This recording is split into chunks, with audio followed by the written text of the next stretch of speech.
कराची में शजरकारी मुहिम का आगाज। कंक्रीट के जंगल बनते कराची को बचाने के लिए जमाते इस्लामी की जानिब से ग्रीन कराची प्लांटेशन ड्राइव का बाकायदा आगाज कर दिया गया है। कराची के इलाके जिन्हा टाउन के जौहर पार्क में शजरकारी मुहिम का इफ्तिताह अमीर जमाते इस्लामी कराची मुनिम जफर खान ने किया।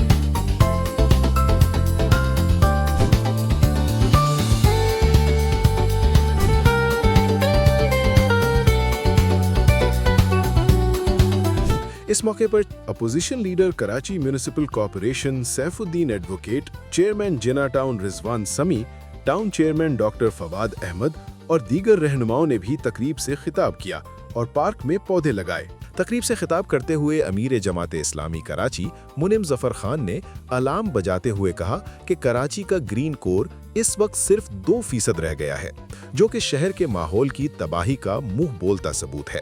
उन्होंने जोर दिया कि हीट वेव, क्लाइमेट चेंज और अर्बन फ्लडिंग जैसे खतरात से बचने का वाहिद हल बड़े पैमाने पर शजरकारी है।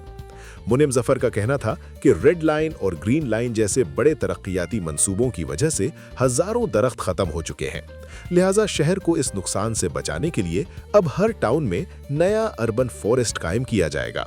उन्होंने ये भी ऐलान किया कि बल्दियाती सतह पर अब तक 278 पार्क्स बहाल किए जा रहे हैं और मुहिम के तहत हर टाउन में अर्बन फॉरेस्ट बनाए जाएंगे। आलमी मयार के मुताबिक शहर में 7 अफराद पर कम से कम 1 दरख्त होना चाहिए। इस हदफ को पूरा करने के लिए वाटर हार्वेस्टिंग के जरिए शजरकारी को फरोग दिया जाएगा, जबकि इस मुहिम में खवातीन भी भरपूर अंदाज में शरीक होंगी। दरख्त लगाना सदकाए जारिया है। मुनिम जफर खान ने हर शहरी से अपील की है कि वो 1 दरख्त जरूर लगाए ताकि कराची को दोबारा सरसब्ज शहर बनाया जा सके। कराची को तबाही से बचाना है तो दरख्त लगाना होंगे। नवीद खान, जसारत डिजिटल, कराची।